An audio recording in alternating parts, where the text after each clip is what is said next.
ಮಾನ್ಯ ಕರ್ನಾಟಕ ರಾಜ್ಯದ ಎಲ್ಲ ನ್ಯಾಯಮೂರ್ತಿಗಳು, ಅದರಲ್ಲೂ ಕೂಡ ಮ್ಯಾಜಿಸ್ಟ್ರೇಟ್ ಕೋರ್ಟ್, ಮಾನ್ಯ ಘನ ನ್ಯಾಯಾಲಯ, ಬೆಂಗಳೂರಿನ ಹೈಕೋರ್ಟ್, ತಾವೆಲ್ಲರೂ ಗಮನಿಸಲೇಬೇಕು. ಯಾಕಂದರೆ ನಾನು ನಿಮಗೆಲ್ಲ ಹೇಳುವಷ್ಟು ದೊಡ್ಡವನಲ್ಲ. ಆದರೆ ನಡೀತಾ ಇರೋ ವಿಷಯ ಏನಿದೆ, IPC 498 ವಿಚಾರವಾಗಿ ತಮ್ಮೆಲ್ಲರಿಗೂ ಗೊತ್ತಿಲ್ಲದಲೇ ಇರೋ ಸುದ್ದಿ ಇದೆ. ತಾವು ದಯವಿಟ್ಟು ಗಮನಿಸಲೇಬೇಕು ಮಾನ್ಯ ನ್ಯಾಯಮೂರ್ತಿಗಳು, ಅದರಲ್ಲೂ ಕೂಡ ಕರ್ನಾಟಕ ರಾಜ್ಯದ CJ ಹಾಗೂ ಸುಪ್ರೀಂ ಕೋರ್ಟ್ನ CJ, ದಯವಿಟ್ಟು ತಾವುಗಳು ಗಮನಿಸಲೇಬೇಕು. ಸ್ವಾಮಿ, IPC 498 ಈ ಕಾನೂನು ಇಟ್ಕೊಂಡು ಏನು ಮಾಡಕ್ಕೆ ಹೊರಟಿದ್ದಾರೆ ನಮ್ಮ ಜನಗಳು? ಅವಾಗಲೇ ಈ ಕಾನೂನು ಇಟ್ಕೊಂಡು ಏನು ಮಾಡಕ್ಕೆ ಹೊರಟಿದ್ದಾರೆ ನಮ್ಮ ಆರಕ್ಷಕರು, ಕರ್ನಾಟಕ ರಾಜ್ಯದ ಆರಕ್ಷಕರು ಅಥವಾ ಹೊರ ರಾಜ್ಯದ ಆರಕ್ಷಕರು? ಸ್ವಾಮಿ, 100% 98% ಆರಕ್ಷಕರೇ IPC 498ಗೆ ಸೂಕ್ತ ದಾಖಲಾತಿ ಏನು ಬೇಕು ಅನ್ನೋಂಥದ್ದೇ ಗೊತ್ತಿಲ್ವಲ್ಲ ಮಾನ್ಯ ಮಹಾಸ್ವಾಮಿ. ಎಷ್ಟು ಜನ ಅಮಾಯಕರು ಹೇಳುತ್ತಾ ಇದ್ದಾರೆ, ಎಷ್ಟು ಜನ ವಯೋವೃದ್ಧರು ಹೇಳುತ್ತಾ ಇದ್ದಾರೆ, ಎಷ್ಟು ಜನ ಕಾಯಿಲೆ ಮನುಷ್ಯರು, ಆತರಿಗೆ ಮಾತೇ ಬರೋದಿಲ್ಲ, ಅಂಥವ್ರು ತಗೊಂಡೋಗಿ ಬೈದ ಹೊಡೆದ ಅಂತೇಳಿ ಕೇಸ್ ದಾಖಲಿಸ್ತಾ ಇದ್ದಾರಲ್ಲ. ಎಷ್ಟರ ಮಟ್ಟಿಗೆ ನ್ಯಾಯ? ದಯವಿಟ್ಟು ಕ್ಷಮೆ ಇರಲಿ, ನಾನು ನಿಮ್ಮನ್ನೆಲ್ಲ ಪ್ರಶ್ನೆ ಮಾಡುವಂಥದ್ದು ತಪ್ಪು, ನನಗೆ ಚೆನ್ನಾಗಿ ಗೊತ್ತಿದೆ. ಅದರ ಮಾನವೀಯತೆಯಿಂದ ದೃಷ್ಟಿ, ಮನುಷ್ಯತ್ವದಿಂದ ನಾನು ಕೇಳ್ತಾ ಇದ್ದೀನಿ ಮಾನ್ಯ ಮಹಾಸ್ವಾಮಿಗಳೇ. ರಾಜಕಾರಣಿಗಳಾಗಲಿ, ಆರಕ್ಷಕರಾಗಲಿ, ಆರಕ್ಷಕ ಮೇಲಾಧಿಕಾರಿಗಳಾಗಲಿ ಯಾರು ಕೂಡ ಪ್ರತ್ಯುತ್ತರ ಕೊಡೋದಿಲ್ಲ. ಹೊಣೆ ಯಾರು? ಮಾನ್ಯ ಕಾನೂನು ಮಂತ್ರಿಗಳಿಗಾಗಲಿ, ಗೃಹ ಮಂತ್ರಿಗಳಿಗಾಗಲಿ, ಮುಖ್ಯಮಂತ್ರಿಗಳಿಗಾಗಲಿ, ಪ್ರಧಾನಮಂತ್ರಿಗಳಿಗಾಗಲಿ ದೂರಾಗಲಿ ಅಥವಾ ವಿಡಿಯೋ ಆಗಲಿ ಸೋಷಿಯಲ್ ಮೀಡಿಯಾ ಮೂಲಕ ಮನವಿ ಮಾಡಿಕೊಂಡ್ರು ಕೂಡ ಕೋರ್ಟಲ್ಲಿದೆ.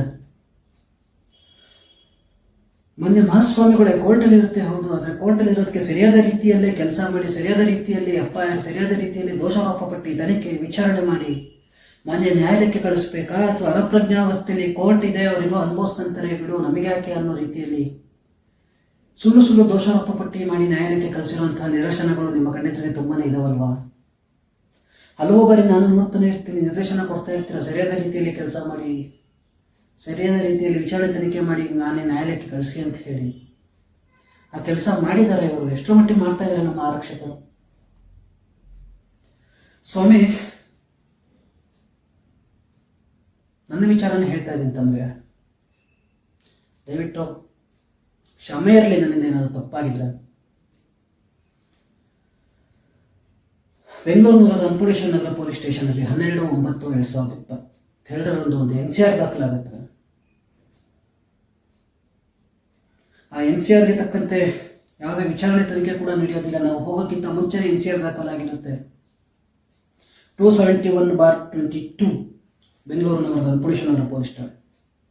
ಅಲ್ಲಿ ಏನು ಕಂಪ್ಲೇಂಟ್ ಇದೆ ಅಥವಾ ಏನು ದಾಖಲಾಗಿದೆ ಅನ್ನೋಂಥದ್ದೇ ಗೊತ್ತಿರೋದಿಲ್ಲ. ನಾವು ಹೋಗೋಕ್ಕೂ ಮುಂಚೆ NCR ದಾಖಲಾಗಿ ಅದು ಮುಕ್ತಾಯ ಕೂಡ ಆಗೋಗಿರುತ್ತೆ. ಆದರೆ ಅಲ್ಲಿ ಸಬ್ ಇನ್ಸ್ಪೆಕ್ಟರ್ ಅವರು ನಮ್ಮನ್ನು ಕರೆಸ್ಕೊಂಡು, ಸಬ್ ಇನ್ಸ್ಪೆಕ್ಟರ್ ಹೆಸರು ಸುಧಾ ಅಂತೇಳಿ, ಹಾಗೂ ASI ಗಂಗಯ್ಯ ಅವರು ನನ್ನನ್ನು ಕರೆಸ್ಕೊಂಡು ಮನಸೋ ಇಚ್ಛೆ ಹೆದರಿಸಿ ತುಂಬ ಕೀಳಾಗಿ ನಿಲ್ಕೊಳ್ತಾರೆ ಸ್ಟೇಷನಲ್ಲಿ. ಆ NCR ಏನಿದೆ, ಸರಿಯಾದ ಸಾಕ್ಷ್ಯಾಧಾರ ಇರಲ್ಲ, ಏನಿರಲ್ಲ, ಮನಸೋ ಇಚ್ಛೆ ಹೋಗೋಕ್ಕಿಂತ ಮುಂಚೆ ಬರ್ಕೊಂಡ್ರು, ಅದನ್ನು ಮುಕ್ತಾಯ ಕೂಡ ಮಾಡಿದ್ರು.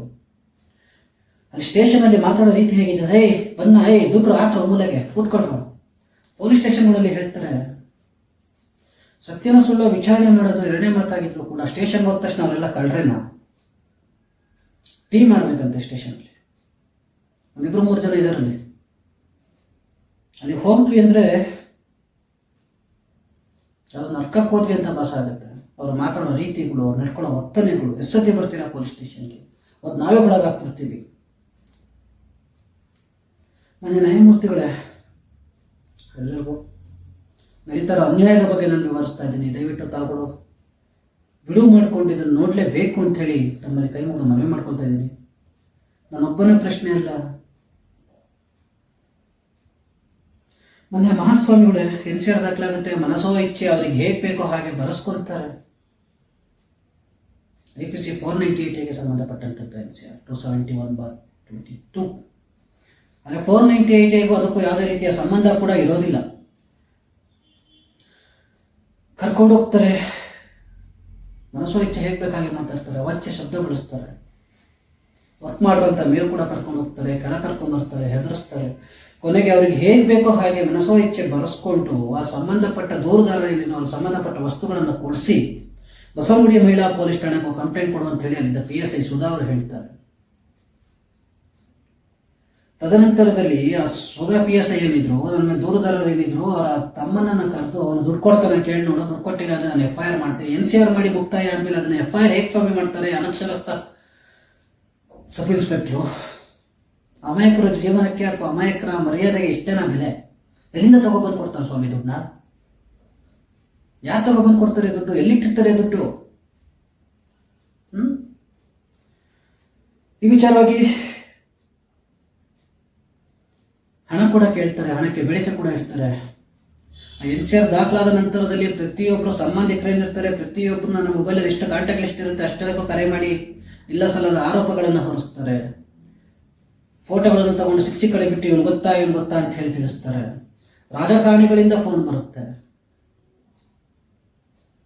ಕೊನೆಗೆ ಅವರು ಈ ರೀತಿಯಲ್ಲಿ ಹೆದರಿಸ್ತಾ ಇದ್ದಾರೆ, ಬೆದರಿಕೆ ಹಾಕ್ತಾ ಇದ್ದಾರೆ ಅಂತೇಳಿ ಮಾನ್ಯ ಅಂಕುರೇಶ್ನವರ ಪೊಲೀಸ್ ಸ್ಟೇಷನ್ಗೆ ಕಂಪ್ಲೇಂಟ್ ಕೊಡೋಕೆ ಹೋದಾಗ ಸಾಕ್ಷಿ ಇದೆಯಾ, ಫೋಟೋ ಇದೆಯಾ, ನಿನ್ ಮೇಲೆ ಕೇಸ್ ಹಾಕ್ಬಿಡ್ತೀನಿ, ನಿನ್ ಮೇಲೆ FIR ಹಾಕ್ಬಿಡ್ತೀನಿ ಅನ್ನೋ ರೀತಿಯಲ್ಲಿ ಮಾತಾಡ್ತಾರೆ. ಇದಾದ ನಂತರದಲ್ಲಿ ಆ ದೂರುದಾರ ಏನಿದ್ರು ಅವರ ತಮ್ಮ ಕರೆ ಮಾಡಿ ಹಲವು ಬಾರಿ ಹಣಕ್ಕೆ ಬೇಡಿಕೆ ಇಡ್ತಾನೆ. ಹಣ ನಮ್ಮ ಹತ್ರ ಎಲ್ಲಿದೆ ಸ್ವಾಮಿ ಕೊಡಕ್ಕೆ? ಯಾವ ಕಾರಣಕ್ಕೆ ಕೊಡಬೇಕು ಸ್ವಾಮಿ? 2 ತಿಂಗಳು ಸಮಯ ಕಳೆದ ಮೇಲೆ ಹೋಗಿ ಬಸವನಗುಡಿ ಮಹಿಳಾ ಪೊಲೀಸ್ ಠಾಣೆಯಲ್ಲಿ ಮತ್ತೊಂದು ದೂರು ಕೊಡ್ತಾರೆ. ಅಲ್ಲೂ ಕೂಡ ಹಣಕ್ಕೆ ಬೇಡಿಕೆ ಇಡ್ತಾರೆ. ಹಣ ನಾನು ಕೊಡೋದಿಲ್ಲ, ನ್ಯಾಯ ನೀತಿ ಏನಿದೆ ಹಾಗಾಗ್ಲಿ ಅಂತ ಹೇಳಿದಾಗ ಮತ್ತೊಂದು ತಿಂಗಳು ಬಿಟ್ಟು ಬಂದು FIR ದಾಖಲಿಸ್ತಾರೆ. ಇದು ಬಸವನಗುಡಿ ಮಹಿಳಾ ಪೊಲೀಸ್ ಠಾಣೆಯ ಪ್ರತಿಯೊಬ್ಬರಿಗೂ ತಿಳಿದಿದೆ ಹಾಗೂ ಬಸವನಗುಡಿ ಮಹಿಳಾ ಪೊಲೀಸ್ ಠಾಣೆಗೆ ಸಂಬಂಧಪಟ್ಟ ಪ್ರತಿಯೊಬ್ಬರು ಮೇಲಾಧಿಕಾರಿಗಳು ತಿಳಿದಿದೆ. FIR ದಾಖಲಿಸ್ತಾರೆ ಸ್ವಾಮಿ. 342/22 242/22 ಒಂದು FIRಗೆ 2 ಮೊಕದ್ದಮೆ ಸಂಖ್ಯೆ ಕೊಟ್ಟಿರ್ತಾರೆ ಬಸವನಗುಡಿ ಮಹಿಳಾ ಪೊಲೀಸ್ ಠಾಣೆಯ ಆರಕ್ಷಕರು. ಆದ್ರೂ ಕೂಡ ಏನ್ ಮಾಡಕ್ಕಾಗುತ್ತೆ? ಹೋಗ್ಲಿ ದೂರ ತಗೊಂತಾ ಇದೀವಿ, ಅವನ ಆರೋಪ ಏನ್ ಹೊರಿಸ್ತಾ ಇದ್ದಾರೆ, ಅವನು ಬದುಕಿದನ ಸತ್ತಿದನ ಅಂತಲೂ ಕರೆದು ವಿಚಾರಣೆ ಮಾಡೋದಲ್ಲ. ಹೇಗೆ ಸ್ವಾಮಿ ಮಾಡ್ತಾರೆ ಅವರು? ಅಟ್ಲೀಸ್ಟ್ ಹೌದಾ ಸತ್ಯನ ಅಂತ ಕರೆದು ಕೇಳ್ದಲ್ಲ ಹೇಗೆ ಸ್ವಾಮಿ ಮಾಡ್ತಾರೆ? ಹೌದು, ಫಸ್ಟ್ ಇನ್ಫಾರ್ಮೇಶನ್ ರಿಪೋರ್ಟ್ ಏನೋ ಮಾಡಬೇಕು ಮಾಡ್ತಾರೆ ಸ್ವಾಮಿ. ಆದ್ರೆ ಆ ದೂರಿನಲ್ಲಿ ಏನು ಉಲ್ಲೇಖ ಆಗಿದೆ ಪ್ರತಿ ಸಾಲುಗಳಿಗೂ ನಾವು ಸಾಕ್ಷ್ಯಾಧಾರಗಳನ್ನು ತಗೊಂಡೋಗಿ ಠಾಣೆಯಲ್ಲಿ ಸಲ್ಲಿಸಿದ್ರೆ ಅದನ್ನ ಮುಚ್ಚಿಡ್ಕೊಳ್ತಾರೆ, ಬಚ್ಚಿಡ್ತಾರೆ. ಮನಸೋ ಇಚ್ಛೆ ಅಪ್ರಜ್ಞಾವಸ್ಥೆಯಲ್ಲಿ ದೋಷಾರೋಪ ಪಟ್ಟಿ ಮಾಡ್ತಾರೆ. ಕೂತ ಜಾಗದಲ್ಲಿ ಸ್ಥಳಾಮಾಜಾರು ಮಾಡ್ತಾರೆ. ಸ್ಥಳಾಮಾಜಾರು ಮಾಡಿದ್ದಾರೆ ಸ್ವಾಮಿ. ಕೃತ್ಯ ನಡೆದ ಸ್ಥಳದ ಮುಖ್ಯವಾಗಿರೋ ಪೂರ್ವ ದಿಕ್ಕಿಗೆ ಇರುತ್ತದೆ ಅಂತೇಳಿ. ಹೇಗೆ ಸ್ವಾಮಿ? ಮನೆ ಭಾಗದಿಂದ ಉತ್ತರ ದಿಕ್ಕಿಗೆ ಸ್ವಾಮಿ ಇವರು ಸ್ಥಳಕ್ಕೆ ಬಂದಿದ್ರ? ಹೇಗೆ ಬರ್ಕೊಂತಾರೆ ಇವರು ಈ ರೀತಿ? ಪಂಚನಾಮೆಗೆ ಸ್ವತಃ ದೂರುದಾರ ಏನಿದ್ರು ಅವರ ಸಂಬಂಧಿಕರನ್ನೇ ಕರ್ಸ್ಕೊಂಡ್ ಬರ್ತಾರೆ. ಅವ್ರ ಕಡೆ ನಾವು ಪಂಚನಾಮೆ ಮಾಡಿದೀವಿ, ಪಂಚನಾಮೆಗೆ ನಾವು ಸಾಕ್ಷಿ ಹಾಕಿಸ್ಕೊಳ್ತಾರೆ. ಆದ್ರೆ ಸ್ವಾಮಿ ಅಕ್ಕಪಕ್ಕದ ಮನೆಗಳ ಎಡಕ್ಕೇನಿದೆ ಬಲಕ್ಕೇನಿದೆ ಅಂತ ತಗೊಳ್ತಾರಲ್ಲ, ಅವ್ರ ಕಡೆ ಪಂಚನಾಮೆ ಬಂದಿದ್ವಿ ಅಂತ ಸೈನ್ ಹಾಕ್ಸ್ಕೋಬೋದಲ್ವ ಈ ಆರಕ್ಷಕರು? ಯಾಕೆ ಕೆಲಸ ಮಾಡ್ತಾರೆ?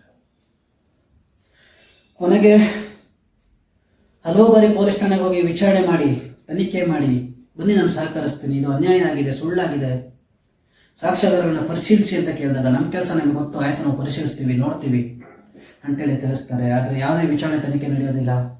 ಆರೋಪಿತರು ಯಾರು ಸ್ವಾಮಿ ಹೋಗ್ತಾರೆ ಸ್ಟೇಷನ್ಗೆ? ಅನ್ಯಾಯ ಆಗಿದೆ, ನ್ಯಾಯ ಕೊಡಿಸಿ ಸರಿಯಾದ ರೀತಿ ತನಿಖೆ ಮಾಡಿ ಅಂತೇಳಿ. ಹಲವು ಬಾರಿ ಪೊಲೀಸ್ ಠಾಣೆಗೆ ಹೋದ್ರು ಉಸಿರಿಲ್ಲ. ಕೊನೆಗೆ ಏಕಾಏಕಿ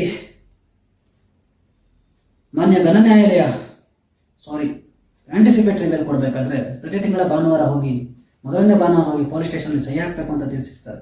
ಅದೇ ರೀತಿ 2ನೇ ಬಾರಿ ಪೊಲೀಸ್ ಠಾಣೆಗೆ ಹಾಜರಾಗಿ ಸಹಿ ಹಾಕಕ್ಕೆ ಹೋದಾಗ ದೋಷಾರೋಪ ಪಟ್ಟಿ ರೆಡಿಯಾಗಿ ಕೋರ್ಟ್ಗೆ ಹೋಗಿದೆ ಸ್ವಾಮಿ ಅಂತ ಹೇಳ್ತಾರೆ. ಸ್ವಾಮಿ ಯಾವುದೇ ವಿಚಾರಣೆ ಇಲ್ಲ, ತನಿಖೆ ಇಲ್ಲ, ಅಥವಾ ಸತ್ಯನ ಸುಳ್ಳ ಅಂತೇಳಿ ಕೇಳಿಲ್ಲ. ಆರೋಪಿತರು ಏನ್ ಮೇಲೆ ಆರೋಪ ಹೊರಿಸಿರ್ತಾರೆ ಅವ್ರನ್ನ ಒಂದೇ ಸಲ ಸ್ಟೇಷನ್ಗೆ ಕರೆದು ವಿಚಾರಣೆ ಮಾಡಿರೋದಿಲ್ಲ. ದೋಷಾರೋಪ ಪಟ್ಟಿ ಹೇಗೆ ಸ್ವಾಮಿ ಆಗುತ್ತೆ? ನಾನು ನಿಮಗೆ ತಿಳಿಸೋಷ್ಟು ದೊಡ್ಡವನಲ್ಲ. ನನಗಾಗಿ ಅನ್ಯಾಯದ ಬಗ್ಗೆ ಅಥವಾ ಏನು ನಡೀತು ಅನ್ನೋದ್ರ ಬಗ್ಗೆ ನಾನು ವಿವರಿಸಿ ಹೇಳ್ತಾ ಇದ್ದೀನಿ. ತಪ್ಪಿದ್ರೆ ಕ್ಷಮೆ ಇರಲಿ ಮಾನ್ಯ ನ್ಯಾಯಮೂರ್ತಿಗಳು, ಯಾರು ನೋಡ್ತಾ ಇದ್ದೀರಾ ಅವರು. ದೋಷಾರೋಪ ಪಟ್ಟಿ ಪಡೆದು ನೋಡಿದ್ರೆ ತಂದೆಯವ್ರನ್ನ ಲೇಟ್ ಅಂತ ನಮೂದಿಸಿರ್ತಾರೆ. ನಾವು ಮಾಡಿದ ತನಿಖೆಯಿಂದ ಸಾಕ್ಷ್ಯಾಧಾರಗಳಿಂದ ಆರೋಪ ದೃಢಪಟ್ಟಿದೆ ಅಂತ ನಮೂದಿಸಿರ್ತಾರೆ. ಯಾವ ತನಿಖೆ ಮಾಡಿದ್ರು ಸ್ವಾಮಿ ಇವರು? ಯಾವಾಗ ಮಾಡಿದ್ರು ಸ್ವಾಮಿ ತನಿಖೆ? ಪ್ರತಿದಿನ ಸ್ಟೇಷನ್ಗೆ ತನಿಖೆ ಮಾಡಿ ವಿಚಾರಣೆ ಮಾಡಿ ಅಂತ ಹೋದಾಗ ಮಾರ್ಗದಲ್ಲಿ ಇರೋರು ಹೇಗೆ ಮಾಡ್ತಾರೆ? ಈ ರೀತಿಯ ಸಾಕ್ಷ್ಯಾಧಾರ ಸುಧಾ ಅವ್ರ ತಾಯಿ ತಮ್ಮನೇ ತಗೊಂಡಿರ್ತಾರೆ. ಆ ತಾಯಿ ತಮ್ಮ ಆದ್ರೂ ಕೂಡ ಅವ್ರು ಏನ್ ಹೇಳಿರ್ತಾರೆ ಅನ್ನೋಂಥದ್ದು ಅವ್ರಿಗೆ ತಿಳಿದಿರೋದಿಲ್ಲ. ಈ ದೂರುದಾರರು ಏನಿರ್ತಾರೆ ದೂರಿನಲ್ಲಿ ಉಲ್ಲೇಖಿಸಿರುವಂತೆ ಮರು ಹೇಳಿಕೆಯಲ್ಲಿ ಕೂಡ ಹೇಳಿರೋದಿಲ್ಲ. ಸಾಕ್ಷಿ ಹೇಳಿಕೆಯಲ್ಲಿ ಅಕ್ಕನ ಮದುವೆ ಮಾಡ್ಕೊಟ್ಟಿದ್ದೆ, ತಂಗಿ ಮದುವೆ ಮಾಡ್ಕೊಟ್ಟಿದ್ದೆ, ಅವ್ರ ತಾಯಿ ಅಕ್ಕನ ಮದುವೆ ಮಾಡ್ಕೊಟ್ಟಿದ್ದೆ, ಅವ್ರ ತಂಗಿ ಮದುವೆ ಮಾಡ್ಕೊಟ್ಟಿದ್ದೆ, 8 ಲಕ್ಷ ಹಣ ಕೊಟ್ಟೆ, ಅಲ್ಲಿ ಮದುವೆ ಮಾಡ್ಕೊಟ್ಟೆ, ಇಲ್ಲಿ ಮದುವೆ ಮಾಡ್ಕೊಟ್ಟೆ, ಅವ್ರಿಗೆ ಕೊಟ್ಬಿಟ್ಟಿದ್ದೆ, ಒಂದ್ಸರಿ ಸಂಪೂರ್ಣ ಖರ್ಚು ನಾನೇ ಮಾಡ್ಕೊಂಡಿದ್ದೆ. ಇದನ್ನೆಲ್ಲ ಪೊಲೀಸರು ಪರಿಶೀಲಿಸ್ತಾ ಯಾಕೆ ಮನೆ ನ್ಯಾಯಾಲಯ ಕಳಿಸ್ಬಿಟ್ಟು ಅಲ್ಲಿ ಈ ತರ ಮಾಡ್ತಾರೆ? ಈ ವಿಚಾರವಾಗಿ ಸಾಧಾರಣ ಅಮಾಯಕ ಹುಡುಗ ಏನ್ ಸ್ವಾಮಿ ಮಾಡಕ್ಕಾಗತ್ತೆ?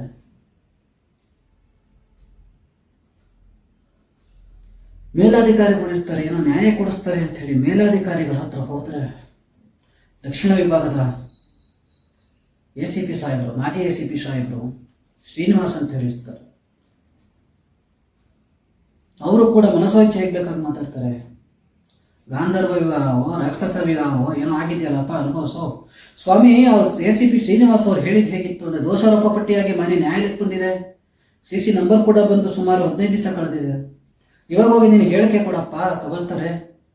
ಯಾರು ಬೇಡ ಅಂದ್ರು, ತಗೊಳ್ರಿ ಅವ್ರು ಹೇಳಿಕೆನ. ಈ ರೀತಿ ಉಡಾಫೆ ಉತ್ತರ ಕೊಟ್ಟು ಕಳಿಸ್ತಾರೆ. ಆಗಿನ ಬೆಂಗಳೂರು ನಗರ ಆಯುಕ್ತರು ಪ್ರತಾಪ್ ರೆಡ್ಡಿ ಸಾಹೇಬ್ ಇರ್ತಾರೆ. ಅವ್ರ ಹತ್ರಕ್ಕೆ ಹೋಗಿ ನಡೆದಿದ್ದೆಲ್ಲ ಹೇಳಿದಾಗ ಪಾಪ ಅವರು ಕೂಡ ದಕ್ಷಿಣ ವಿಭಾಗದ DCP ಕೃಷ್ಣಕಾಂತ್ ಅವರಿದ್ರು, ಅವರು ಕೂಡ ತಿಳಿಸ್ತಾರೆ ತನಿಖೆ ಆಗ್ಬೇಕು ಸರಿಯಾದ ರೀತಿಯಲ್ಲಿ, ಅವ್ರ ಸಾಕ್ಷ್ಯಾಧಾರ ಇದೆ, ಪೊಲೀಸರು ಮುಚ್ಚಿಟ್ಟಿದ್ದಾರೆ ಅಂತ ಹೇಳ್ತಾ ಇದ್ದಾರೆ ಅಂತ. ಆದ್ರೂ ಕೂಡ ಯಾವುದೋ ಪ್ರಯೋಜನ ಆಗೋದಿಲ್ಲ. ಮಾನ್ಯ ಮಹಾಸ್ವಾಮಿಗಳೇ, ಈವರೆಗೂ ಸುಮಾರು 80 ಬಾರಿ ಬಸವನಗುಡಿ ಮಹಿಳಾ ಪೊಲೀಸ್ ಠಾಣೆಯ ವಿರುದ್ಧ, ಬಸವನಗುಡಿ ಮಹಿಳಾ ಪೊಲೀಸ್ ಠಾಣೆಯ ಮಾಜಿ ಇನ್ಸ್ಪೆಕ್ಟರ್ ಪ್ರಶೀಲಾ ASI, ಕುಮಾರ್ ಕೀರ್ತಿ ಆಶಾರಾಣಿ ಹಾಗೂ ಅನ್ನಪೂರ್ಣೇಶ್ವರ ಪೊಲೀಸ್ ಠಾಣೆಯ ಸುಧಾ ಹಾಗೂ ASI ಗಂಗಯ್ಯ ಅವರ ವಿರುದ್ಧ 80 ಬಾರಿ ದೂರು ಕೊಟ್ಟಿದ್ದೀನಿ. ಮಾನ್ಯ ಮುಖ್ಯಮಂತ್ರಿಗಳಿಗೆ, ಮಾನ್ಯ ಗೃಹ ಮಂತ್ರಿಗಳಿಗೆ, ಮಾನ್ಯ ಕಾನೂನು ಮಂತ್ರಿಗಳಿಗೂ ಕೂಡ ದೂರು ಕೊಟ್ಟಿದ್ದೀನಿ. ಹಾಗೂ ಕರ್ನಾಟಕ ರಾಜ್ಯದ CJ ತಮಗೂ ಕೂಡ ನನ್ನ ಹತ್ರ ಏನು ಸಾಕ್ಷ್ಯಾಧಾರ ಇತ್ತು ಪ್ರತಿಯೊಂದು ಸೇರಿಸಿ ದೂರು ಕೊಟ್ಟಿದ್ದೀನಿ. ರಿಜಿಸ್ಟರ್ ಜನರಲ್ ಅವರಿಗೆ ದೂರು ಕೊಟ್ಟಿದ್ದೀನಿ, ಮಾನ್ಯ ಪ್ರಧಾನಮಂತ್ರಿಗಳಿಗೆ ದೂರು ಕೊಟ್ಟಿದ್ದೀನಿ. ಏನೂ ಉಪಯೋಗ ಇಲ್ವಲ್ಲ. ಬೇಡ, ಕೋರ್ಟಲ್ಲಿದೆ, ಹೌದು, ಏನು ಮಾಡೋಕ್ಕಾಗಲ್ಲ. ಆದರೆ ಕೋರ್ಟಿಗೆ ಹೋಗೋಕ್ಕೆ ಕಾರಣ ಯಾರು ಸ್ವಾಮಿ? ಸರಿಯಾದ ರೀತಿಯಲ್ಲೇ ತನಿಖೆ ಮಾಡಿ ಸತ್ಯ ಸುಳ್ಳು ಅನ್ನೋಂಥದ್ದು ಏನಾದರೂ ಮೆನ್ಷನ್ ಮಾಡಿದ್ರೆ ಯಾಕೆ ನ್ಯಾಯಕ್ಕಾಗಿ ಅಲಿತಾರೆ ಜನಗಳು? ನಾನೇ ಆಗಿ ನ್ಯಾಯಕ್ಕಾಗಿ ಯಾಕೆ ಅಲಿಬೇಕಾಗಿತ್ತು? ಬೆಂಗಳೂರು ನಗರ ಆಯುಕ್ತರು ಹೋದ್ರೆ ನಾನು ನೋಡಕ್ಕಾಗತ್ತಾ ಈ ಕಂಪ್ಲೇಂಟ್ ಅಲ್ಲ, ನೀನು ಯಾರನ್ನು ಬಿಡಲ್ವಾ ಅಂತ ಕೇಳ್ತಾರೆ ಅಡಿಷನಲ್ CP ಅವರು. ನಗರ ಆಯುಕ್ತರು ನಾನು ನೋಡಕ್ಕಾಗತ್ತಾ ಅಂತ ಕೇಳ್ತಾರೆ. ಅಡಿಷನಲ್ CP ಅವರು ನೀನು ಯಾರನ್ನು ಬಿಡಲ್ವಾ, ಎಲ್ಲರ ಮೇಲೂ ಕಂಪ್ಲೇಂಟ್ ಹೇಳ್ತೀಯ ಅಂತ. ಹೌದು ಸ್ವಾಮಿ, ಅನ್ಯಾಯ ಆಗಿದೆ, ಯಾರ ಹತ್ರ ಹೇಳಬೇಕು ಕಂಪ್ಲೇಂಟ್? ಈ ನ್ಯಾಯ ಕೇಳಕ್ಕೋಸ್ಕರ ತಿರುಗಾಡಿದಾಗ, ಸಾಲಗಾರರು ಮನೆ ಹತ್ರಕ್ಕೆ ಬಂದಾಗ ಏನಾದ್ರು ಕಂಪ್ಲೇಂಟ್ ಕೊಡಕ್ಕೆ ಹೋದ್ರೆ ಕೌಟುಂಬಿಕ ಕಲಹಕ್ಕೋಸ್ಕರ ಸಾಲ ಮಾಡಿರೋದು ಅಥವಾ ಕೌಟುಂಬಿಕ ಕಲಹ ಇದು, ಅಲ್ಲಿ ಏನ್ ಮೆನ್ಷನ್ ಮಾಡಿರ್ತೀವಿ ಅಂತ ನೋಡೋಷ್ಟು ಯೋಗ್ಯತೆ ಇಲ್ಲದ ಆರಕ್ಷಕರು ನಮ್ಮ ಪೊಲೀಸ್ ಇಲಾಖೆಯಲ್ಲಿ ಇದಾರಲ್ಲ ಸ್ವಾಮಿ. ಯಾರಂತ ಹೇಳ್ಕೋಬೇಕಿದ್ರಲ್ಲ? ಅಮಾಯಕ ಜನರು ನೋವುಗಳು ಯಾಕೆ ಅರ್ಥ ಆಗ್ತಾ ಇಲ್ಲ? ನೋಡಿ ಸ್ವಾಮಿ, ದಾಖಲಾತಿಗಳು ಪ್ರತಿಯೊಂದು ಇದಾವೆ. ಕೊನೆಗೆ ಯಾರೋ ಒಬ್ರು ಮಹಾನ್ದವ್ರು ಹೇಳ್ತಾರೆ, ಹೋಗಿ ಕೌಂಟರ್ ಕಂಪ್ಲೇಂಟ್ ಕೊಡೋರ ಮೇಲೆ ಅನ್ಯಾಯ ಆಗಿದೆ, ಸುಳ್ಳು ಕಂಪ್ಲೇಂಟ್ ಕೊಟ್ಟಿದ್ದಾರೆ ಅಂತೇಳಿ ಕೌಂಟರ್ ಕಂಪ್ಲೇಂಟ್ ಕೊಡು ಅಂತೇಳಿ. ಕೌಂಟರ್ ಕಂಪ್ಲೇಂಟ್ ಕೊಡೋಕೆ ಹೋದ್ರೆ ತಗೊಳ್ಳೋದಿಲ್ಲ. ಮಾನ್ಯ ಬೆಂಗಳೂರು ನಗರ ಪೊಲೀಸ್ ಆಯುಕ್ತರಿಗೆ DGP ಅವ್ರಿಗೆ ಕಂಪ್ಲೇಂಟ್ ಕೊಟ್ಟಾಗ ಸ್ಟೇಷನ್ಗೆ ಬರುತ್ತೆ, ಸ್ಟೇಷನಲ್ಲಿ ಕೋರ್ಟಲ್ಲಿ ಇದೆ, ವಿಚಾರಣೆ ಮಾಡ್ತಾ ಇದೀವಿ, ಆಯ್ತು ಏನೋ ಮಾಡ್ತೀವಿ ನೋಡೋಣ ಅಂತ ಹೇಳ್ತಾರೆ. ತಗೊಂಡೋಗಿ ಮೇಲಾಧಿಕಾರಿಗಳ ಕಚೇರಿಗೆ ದೂರು ಕೊಟ್ಟು ಸೀಲ್ ಹಾಕ್ಸ್ಕೊಂಡ್ ಬಂದ್ರೆ ಅದಕ್ಕೆ ನಾವು ಮಾಡೋಕ್ಕಾಗ್ಬಿಡುತ್ತಾ ಅಂತ ಕೇಳಿದ ಇನ್ಸ್ಪೆಕ್ಟರ್ ಕೂಡ ಒಬ್ಬರಿದ್ದಾರೆ. ಆ ಕಾರಣಕ್ಕಾಗಿ ಮಾನ್ಯ ಬೆಂಗಳೂರು ನಗರ ಪೊಲೀಸ್ ಆಯುಕ್ತರಿಗೆ, DGP ಸಾಹೇಬರಿಗೆ, ಮುಖ್ಯಮಂತ್ರಿಗಳಿಗೆ, ಗೃಹ ಮಂತ್ರಿಗಳಿಗೆ, ಕಾನೂನು ಮಂತ್ರಿಗಳಿಗೆ, ಅನ್ನಪೂರ್ಣೇಶ್ವರ ಪೊಲೀಸ್ ಠಾಣೆಗೆ ಸಂಬಂಧಪಟ್ಟಂತ DCP ACPಗಳಿಗೆ ಆಯ್ತು ಸ್ವಾಮಿ, ನಾನು ರಕ್ತದಲ್ಲೇ ಕಂಪ್ಲೇಂಟ್ ಬರ್ಕೊಡ್ತೀನಿ, ಕ್ರಮ ತಗೊಳ್ಳಿ ಅಂತ ಕೊಟ್ರೆ ಸೀಲ ಕೊಡ್ತಾರೆ ಸ್ವಾಮಿ ಆಯುಕ್ತರ ಕಚೇರಿಯಲ್ಲಿ. ಅಮಾಯಕ ಜನರ ರಕ್ತಕ್ಕೆ ಬೆಲೆ ಇಲ್ವಾ? ಕಂಪ್ಲೇಂಟ್ ಬಂದ್ರೆ ಅನ್ನಪೂರ್ಣೇಶ್ವರ ಪೊಲೀಸ್ ಠಾಣೆ ಕಂಪ್ಲೇಂಟ್ ಬರುತ್ತೆ, ಅದು ಲೆಟರ್ ಬರ್ತಿತ್ತು. ಯಾರ ಮೇಲೆ ದೂರ ಇರುತ್ತೆ ಅವ್ರನ್ನ ಕರೆಸ್ಬಿಟ್ಟು ಅವ್ರ ಹತ್ರ ಮಾತಾಡ್ತಾರ್ರಿ ಈ ನಮ್ಮ ಆರಕ್ಷಕರು. ಮಾನ್ಯ ಮಹಾಸ್ವಾಮಿಗಳೇ,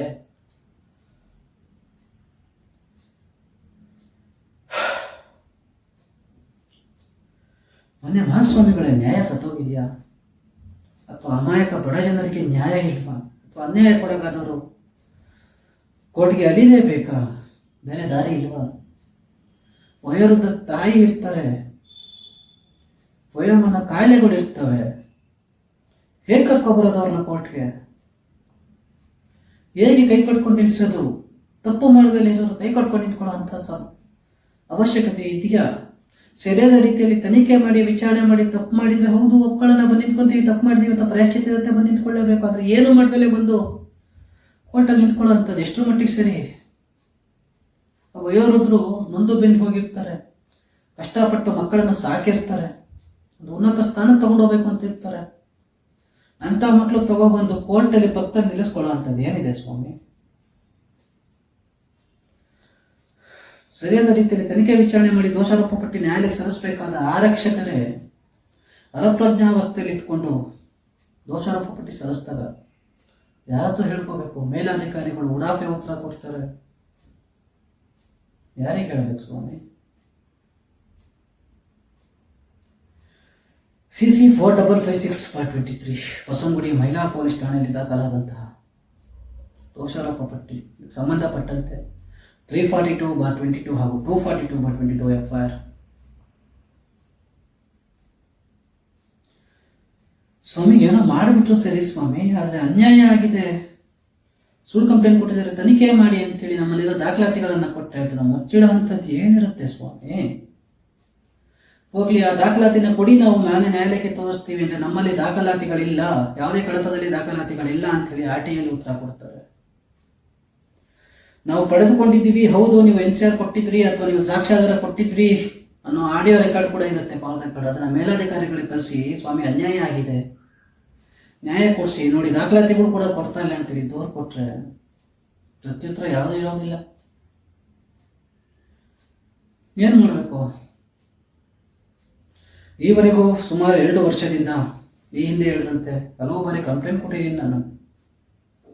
ಮಾನ್ಯ ಹೈಕೋರ್ಟ್ ಗಮನಕ್ಕೂ ತಂದಿದ್ದೀನಿ, CJ ಅವ್ರ ಗಮನಕ್ಕೂ ತಂದಿದ್ದೀನಿ, ರಿಜಿಸ್ಟ್ರಾರ್ ಜನರಲ್ ಅವ್ರ ಗಮನಕ್ಕೂ ತಂದಿದ್ದೀನಿ. ಇನ್ನು ಫ್ಯಾಮಿಲಿ ಕೋರ್ಟ್ ವಿಚಾರಕ್ಕೆ ಬಂದರೆ ಮೀಡಿಯೇಷನ್ ಅಂತ ಕಳಿಸ್ತಾರೆ. ಮೀಡಿಯೇಷನ್ ಅಲ್ಲಿ ಏನು ನಡೆಯುತ್ತೆ ಸ್ವಾಮಿ? ದೂರದಾರರು ಏನಿರ್ತಾರೆ ಅಥವಾ ಡಿವೋರ್ಸ್ ಅಪ್ಲೈ ಮಾಡೋರು ಏನಿರ್ತಾರೆ, ಅವ್ರು ಸುಮ್ಮನೆ ಕೂತಿರ್ತಾರೆ, ಅವ್ರ ಮನೆಯವರು ಅಣ್ಣ ತಮ್ಮ ಏನಿರ್ತಾರೆ, 25 ಲಕ್ಷ ಹಣ ಕೊಡಿ, ಬದುಕಕ್ಕೆ ನಾವೇ ಬಿಡಲ್ಲ, ಅವ್ರ ಜೊತೆಗಿರೋದು ಬೇಡ, ನಮಗೆ ಹಣ ಬೇಕು ಅಂತ ಹೇಳಿ ಎದ್ದು ಹೋಗ್ತಾರಲ್ಲ, ಇಲ್ಲಿಂದ ತರ್ತಾರೆ ಹಣ. ನಮಗೆ ಹೆಣ ಮಾರ್ಕೊಂಡ್ರೆ 25 ಲಕ್ಷ ಸಿಗಲ್ವಲ್ಲ ಸ್ವಾಮಿ? ಯಾಕೆ ಎಲ್ಲಿ ತಗೊಬಂದು ಕೊಡೋದು? ಯಾಕೆ ಕೊಡಬೇಕು 25 ಲಕ್ಷ? ಅಥವಾ ಯಾಕೆ ಕೊಡಬೇಕು? ಅವ್ರು ಕೇಳಿದಷ್ಟು ದುಡ್ಡು ದೂರದಲ್ಲಿ ಉಲ್ಲೇಖಿಸ್ತಾರೆ. 126 ಗ್ರಾಮ್ ಚಿನ್ನ 8 ಲಕ್ಷ ಹಣ ಕೊಟ್ಟಿದ್ವಿ, ಮದುವೆ ಸಂಪೂರ್ಣ ಖರ್ಚು ನಾವು ನೋಡ್ಕೊಂಡಿದ್ವಿ. ಆ 126 ಗ್ರಾಮ್ ಚಿನ್ನಕ್ಕೆ ಬಿಲ್ ಬೇಡವಾ? ತನಿಖೆ ಸಮಯದಲ್ಲಿ ಏನಿಸ್ಕೊಂತಾರೆ ಸ್ವಾಮಿ ಇದು? ನಾಳಿದ ತನಿಖೆಯಲ್ಲಿ ಅಂತೇಳಿ ಇಸ್ಕೊಂತಾರಲ್ಲ ಬಿಲ್ಗಳು, ಅದು ಸಂಬಂಧಪಟ್ಟಿದ್ದೇ ಆಗಿರೋದಿಲ್ಲ, ಅದನ್ನು ನಾವು ಮಾಡಿದ ತನಿಖೆ ಅಂತ ಹೇಳಿ ಅಂತ ಬರ್ಕೊಂತಾರೆ. ಕ್ಷಮೆ ಇರಲಿ, ಇಷ್ಟೊಂದು ಮಾತಾಡೋ ತಪ್ಪು ಅನ್ನೋಂಥದ್ದು ನನಗೆ ತುಂಬಾ ಚೆನ್ನಾಗಿ ಗೊತ್ತಿದೆ. ಆದ್ರೆ ಆರಕ್ಷಕರು ಹಾಗೂ ಮಂತ್ರಿಗಳು ಪ್ರತಿಯೊಬ್ಬರನ್ನು ನ್ಯಾಯ ಕೇಳಿ ಸೋತು ಹುಣ್ಣಾಗಿ, ಮಾನ್ಯ ನ್ಯಾಯಮೂರ್ತಿಗಳು ಪ್ರತಿಯೊಬ್ಬರು ಕೂಡ ಇದನ್ನು ನೋಡಲೇಬೇಕು ಅನ್ನೋ ಉದ್ದೇಶಕ್ಕೆ ನಾನು ತಿಳಿಸ್ತಾ ಇದ್ದೀನಿ. ನನ್ನ ಮಾತಿನಲ್ಲಿ ಯಾವ್ದಾದ್ರು ತಪ್ಪಿದ್ರೆ ಅಥವಾ ನನ್ನ ಮಾತಿನಿಂದ ನಿಮ್ಗೆ ಯಾವ್ದಾದ್ರು ಸಿಟ್ಟು ಬರೋ ಥರ ಇದ್ರೆ ದಯವಿಟ್ಟು ಕ್ಷಮೆ ಇರಲಿ, ಯಾಕಂದ್ರೆ ನನಗೆ ವಿಧಿ ಇಲ್ಲ. ಕೋರ್ಟಲ್ಲಿದೆ, ಕೋರ್ಟಿಗೆ ಬರ್ತೀನಿ ಸ್ವಾಮಿ, ಬರಲ್ಲ ಅಂತ ಯಾರು ಹೇಳಿಲ್ಲ ಅಲ್ವಾ? ಕಾನೂನು ವ್ಯವಸ್ಥೆಗೆ ಸಾಕಷ್ಟು ಗೌರವ ಕೂಡ ಇದೆ. ಆದರೆ ಈ ನಮ್ಮ ಆರಕ್ಷಕರುಗಳು ಮಾಡಿರೋ ತಪ್ಪುಗಳಿಗೆ ಯಾಕೆ ಬರ್ಬೇಕು ಸ್ವಾಮಿ? ಇನ್ನು ಎರಡನೇದಾಗಿ ವಕೀಲರ ಹತ್ರ, ಮಾನ್ಯ ನ್ಯಾಯಮೂರ್ತಿಗಳ ಹತ್ರ ಮಾತಾಡೋಕೆ ಅವಕಾಶ ಕೊಡಿಸಿ, ನ್ಯಾಯಮೂರ್ತಿಗಳಿಗೆ ನಮ್ಗಾಗಿರೋ ಅನ್ಯಾಯದ ಬಗ್ಗೆ ಹೇಳ್ತೀವಿ ಅಂತ ಹೇಳಿದ್ರೆ ನ್ಯಾಯಮೂರ್ತಿಗಳು ಚುಕ್ಕಿ ಇಡ್ತಾರೆ ಅಂತೇಳಿ ವಕೀಲರುಗಳೇ ಎದುರಿಸ್ತಾರೆ. ಅಂದ್ರೆ ಏನು ಸತೋಬಿಡೋದು ಒಳ್ಳೇದ ಸ್ವಾಮಿ? ನ್ಯಾಯ ಕೇಳೋಕೆ ಅರ್ಹತೆ ಇಲ್ವಾ? ಅಥವಾ ಸಾಕ್ಷ್ಯಾಧಾರಗಳನ್ನ ಠಾಣೆಯಲ್ಲಿ ಸಲ್ಲಿಸಿದ್ರು ಕೂಡ ಅದನ್ನು ಮುಚ್ಚಿಟ್ಟು ದೋಷಾರೋಪ ಪಟ್ಟಿ ಮಾಡಿ ಅಂತೇಳಿ ಯಾರು ತಿಳಿಸಿದಾರೆ ಅವರಿಗೆ?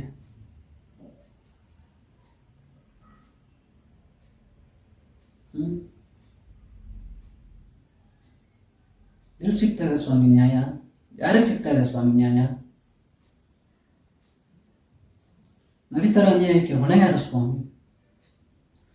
ನ್ಯಾಯಾಧೀಶರುಗಳು ಯಾರಾದರೂ ನನ್ನ ಸಂಚಿಕೆ ಈ ವಿಡಿಯೋ ನೋಡ್ತಾ ಇದ್ರೆ ದಯವಿಟ್ಟು CC-4556 ಪಾರ್ಟ್ 23 ದೋಷಾರೋಪ ಪಟ್ಟಿಯ ಬಗ್ಗೆ ಮನೆ ಬೆಂಗಳೂರು ನಗರಾಯುಕ್ತರನ್ನಾಗಲಿ ಅಥವಾ ಪೊಲೀಸ್ ಮಹಾನಿರ್ದೇಶಕರನ್ನಾಗಲಿ ಕರೆದು ನೀವು ಕೇಳಿದ್ರೆ ಎಷ್ಟರ ಮಟ್ಟಿಗೆ ನನ್ನ ಹೋರಾಟ ನಡೀತಾ ಇದೆ, ಎಷ್ಟರ ಮಟ್ಟಿಗೆ ನ್ಯಾಯ ಕೇಳ್ತಾ ಇದ್ದೀನಿ, ನೋಡ್ತಾ ಇದ್ದೀನಿ ಅನ್ನೋವಂಥದ್ದು ತಿಳಿಯುತ್ತೆ ಮಾನ್ಯ ಮಹಾಸ್ವಾಮಿಗಳೇ.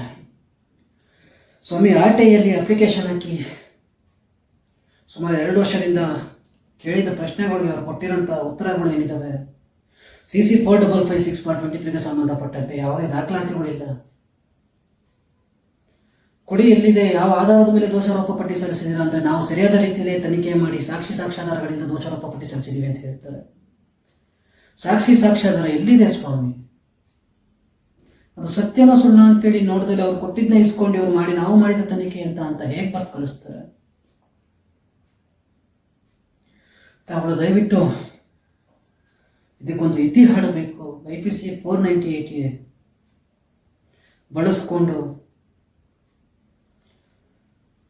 ಹಣ ಮಾಡಿಕೊಟ್ಟಿರುವಂತಹ ಈ ಮಹಿಳೆ ಏನಿದ್ದಾರೆ, ದಯವಿಟ್ಟು ಅವ್ರಿಗೆಲ್ಲ ಸೂಕ್ತ ಕ್ರಮ ಜರುಗಿಸ್ತೀವಿ ಅಂತೇಳಿ ಎಚ್ಚರಿಕೆ ಕೊಡಬೇಕು, ಹಾಗೂ ಸೂಕ್ತ ಕ್ರಮವನ್ನು ಕೂಡ ಜರುಗಿಸ್ಬೇಕು.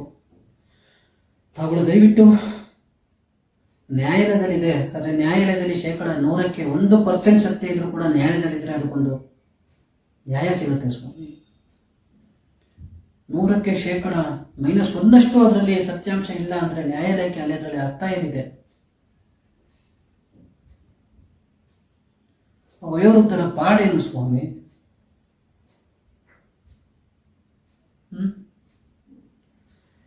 ಕಳಿಯೋ ದುಡ್ಡು ಸುಮಾರು 2 ವರ್ಷದಿಂದ ನ್ಯಾಯಕ್ಕಾಗಿ ಅಲೆದಾಡಿ ಮಾಡಿದ್ದೀನಲ್ಲ ಸಾಲ,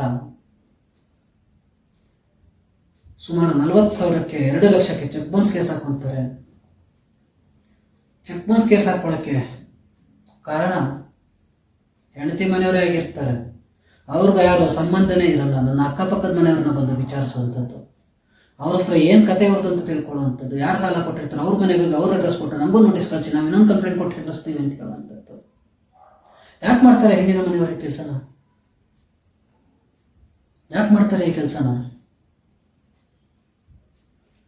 ಅತುಲ್ ಸುಭಾಷ್ ಅವ್ರ ಪರಿಸ್ಥಿತಿ